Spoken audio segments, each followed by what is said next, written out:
St. Polycarp parishioners, St. Polycarp school students, and all of you religious education students and teachers. Do you know where I am? Well, of course you do.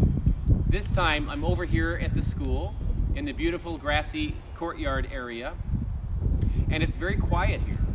A little windy, but it's quiet.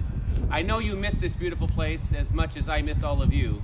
I pray everyone is healthy and safe at home, doing your online studies with your teachers. Did you see us at Mass this morning, us priests, Father Tuan and Father Luis and myself? As you know, we have been live streaming Masses every day on weekends, which I'm sure you and your families have been tuning in, right? It's a little weird celebrating Mass in an empty church, but one day we will be back together again.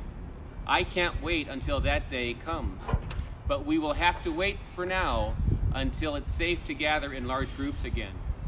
One thing for sure is that life brings us changes. So it's been about a month since we have all had to shelter down and stay at home. How's everyone feeling? It is certainly understandable to feel frustrated or sad or even a little bit lost. In this morning's gospel at Mass, the disciples are wondering what to do next. Imagine the intense sadness Peter and the disciples must have felt at the time of Jesus' death and resurrection. Feeling a bit lost, Peter and the disciples decide to go fishing, remembering back to their livelihood before they first met Jesus. This may have provided them some kind of peace to go back to the familiar in such confusing times. I pray that all of you are feeling a little at peace right now, seeing where all of you study the Word of God in this beautiful place.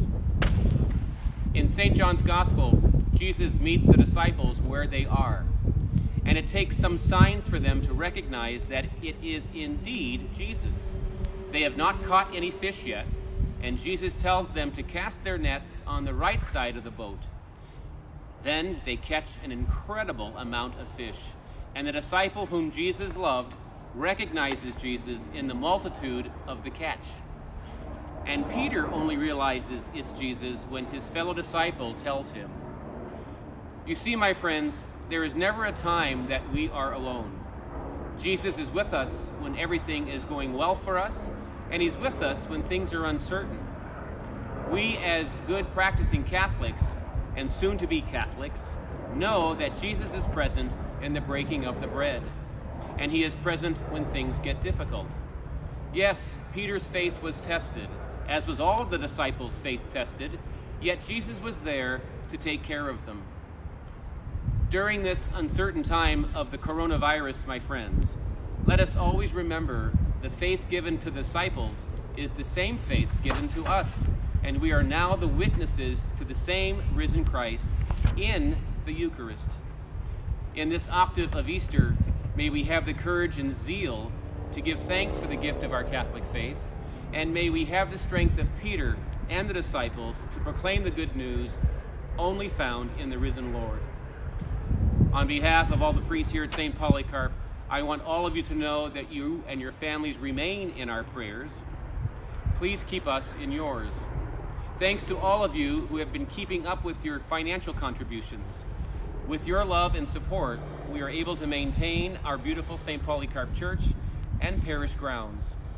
Until my next video reflection, stay healthy, stay holy, and care for one another. God bless you and your families always.